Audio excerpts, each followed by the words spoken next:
Olá pessoal, tudo bem? Vamos conversar um pouco sobre a liturgia deste domingo, 17º domingo do tempo comum. Então estamos aí no ano A, dia 30 de julho de 2023. Muito bem, a primeira leitura do livro dos Reis. Naqueles dias, em Gabaon, o Senhor apareceu a Salomão em sonho durante a noite e lhe disse: Pede o que desejas e eu te darei. E Salomão disse: Senhor meu Deus, tu fizestes reinar o teu servo em lugar de Davi, meu pai. Mas eu não passo de um adolescente que não sabe ainda como governar. Além disso, teu servo está no meio do teu povo eleito, povo tão numeroso que não se pode contar ou calcular. Dá, pois, a teu servo um coração compreensível, capaz de governar o teu povo e de discernir entre o bem e o mal.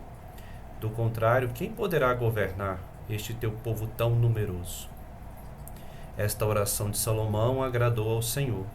E Deus disse a Salomão: Já que pedistes esses dons, e não pedistes para ti longos anos de vida, nem riquezas, nem a morte de teus inimigos, mas sim sabedoria para praticar a justiça, vou satisfazer o teu pedido.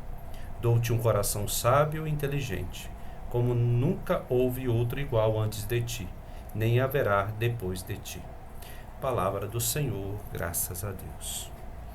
Muito bem, o que nós fazemos sempre aqui é trazer estas leituras para o nosso cotidiano. Não fazemos aqui uma exegese, mas fazemos sim uma espiritualidade, um caminho de espiritualidade bíblica, vivencial, atualizando essa palavra em nossa vida, aí associada à liturgia. Bom, a liturgia é esse trabalho da igreja em prol da própria igreja, em prol do seu povo.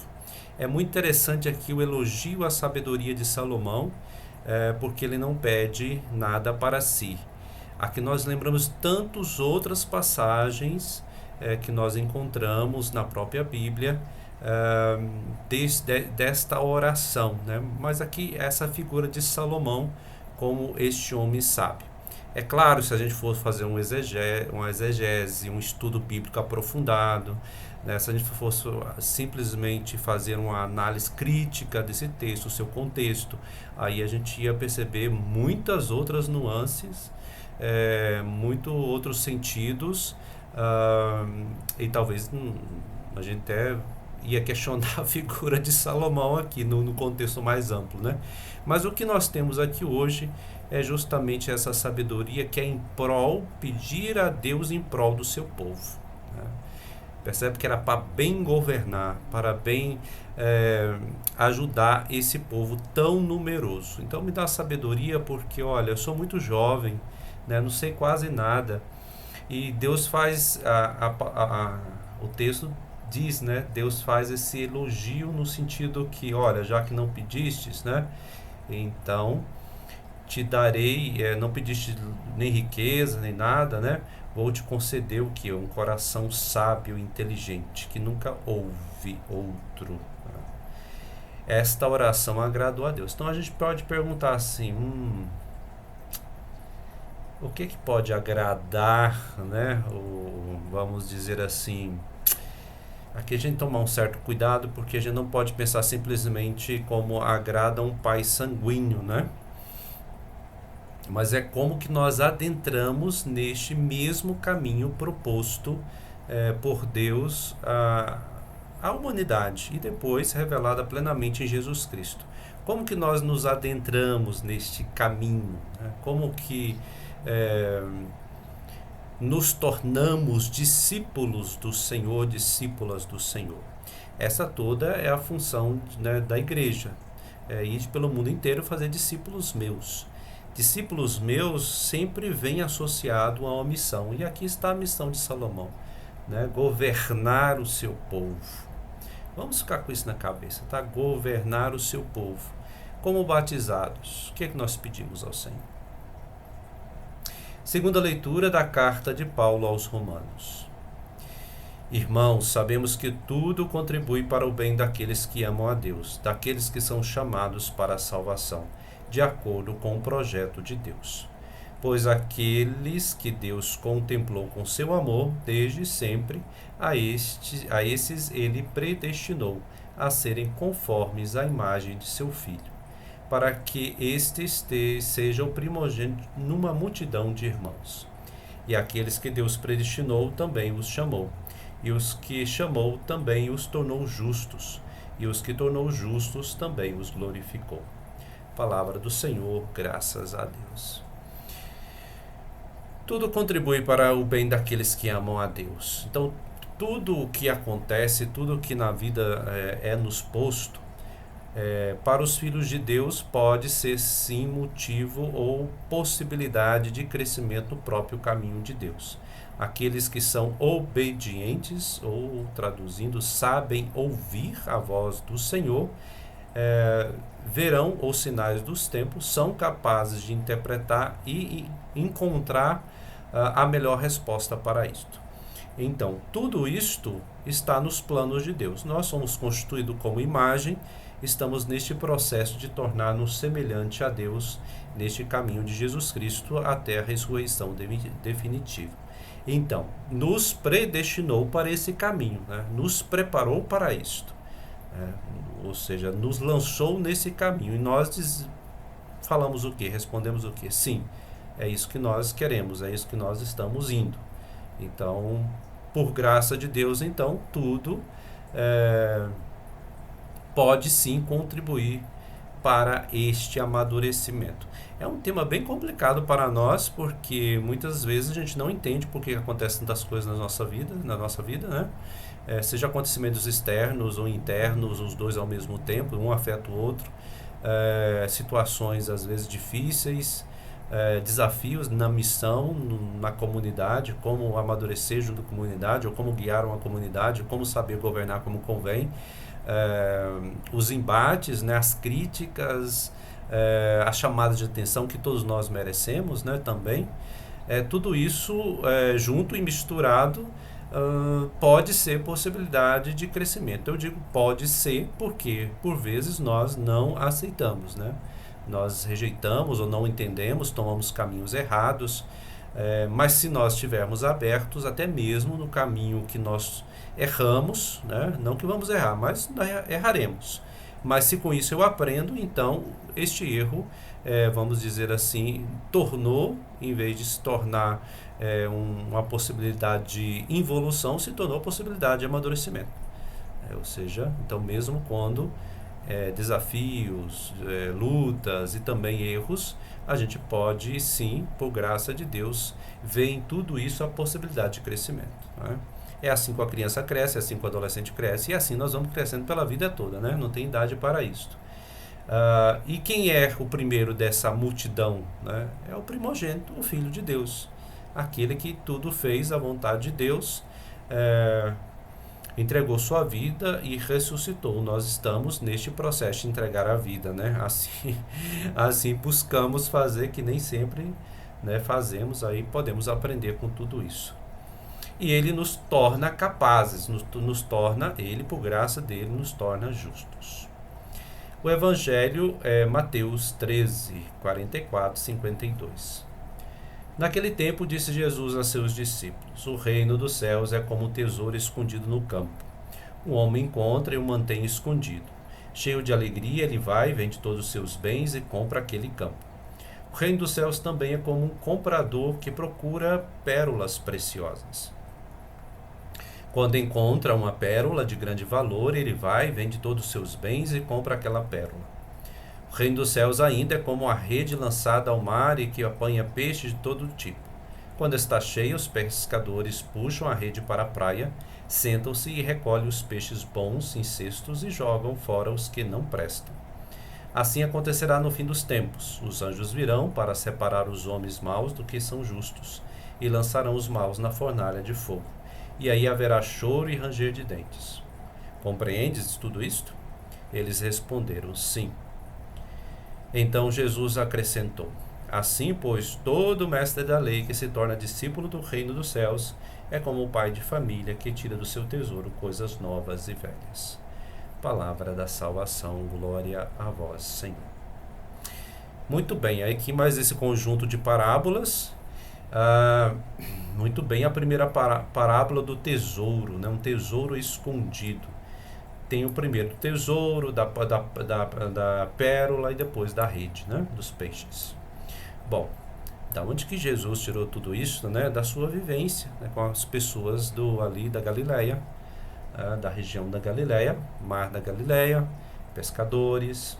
Também ali tinha rota comerciais próximas ali, na medida que se implantava pelo Império Romano a capital, e também a capital comercial, Séforis, se não me engano, agora escapou o nome, né? Mas também tinha essas rotas que acabavam sendo possibilidades de ter conhecimento disto, né? Com certeza ele sabia o que eram as pérolas, né, preciosas. E também como sabia também um tesouro escondido. Quando tinha a invasão, seja de alguma inserção romana com aquele grupos de soldados, a legião, às vezes por alguma desobediência ou revolta, eles saíam saqueando tudo, destruindo tudo para mostrar quem é que mandava. Então muitos enterravam os seus pertences nas terras, né, para que eles não descobrissem. Então descobrir esse tesouro, né, é por isso que aqui faz todo sentido falar essa parábola. O povo sabe muito bem o que é isso por experiência. Assim também é a pérola e assim também é a rede de pesca, né? Então Jesus apresenta todas essas imagens nesse texto justamente porque é a vida do povo, né? A vida daquelas pessoas. Perceba que em em todas essas parábolas quer revelar para nós como este reino que já está nascendo entre nós, né? Aqui que já nascia entre o povo, mas nós não estamos vendo, ainda estamos oprimidos aqui, né? Já ainda estamos sofrendo, temos dificuldades, tanto para criar nossa família, como também para viver a vontade de Deus, né? Como assim o reino de Deus? Mas o reino de Deus não vem de forma espetacular, Deus não vai vir até nós e fazer grandes milagres, grandes manifestações. E aí Jesus vai apresentando um Deus que vai revelando o cotidiano da vida, né? Pelas parábolas ele vai apontando, olha, o reino já chegou, ele está aí despontando, mas se alguém diz ele está aqui, ele está lá, né? Está em tal pessoa, a não ser Jesus Cristo, né? É a pessoa que está, peraí, calma, né? Está no meio de vós, né? Aqui esse convite a escutar a parábola e ver os sinais e perceber que ele está nascendo, despontando, né? Em outras parábolas, né? Como a semente de mostarda, né? Tão discreta, tão pequenininha que jogada na terra de forma misteriosa vai germinando. Um dos grandes problemas nossos é querer saber e controlar, né, o que é o reino de Deus, o que é Deus, né, o que é Jesus Cristo, que ele é o reino de Deus.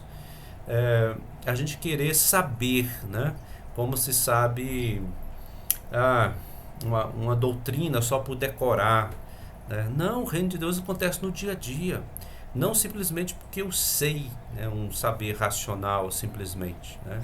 É porque vai se dando na vida.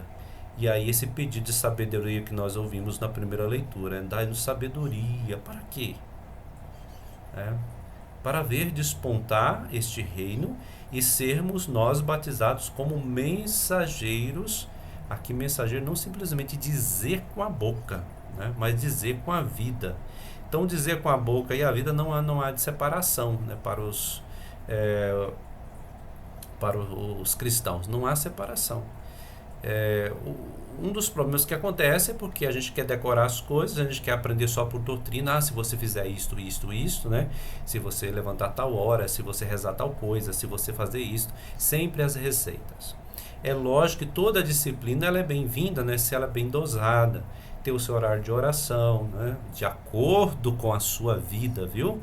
Não vai imitar gente que não vive a sua vida, não. Pelo amor de Deus, né? Tem gente aí ficando meio perturbado da cabeça, achando que pode imitar alguém. Não.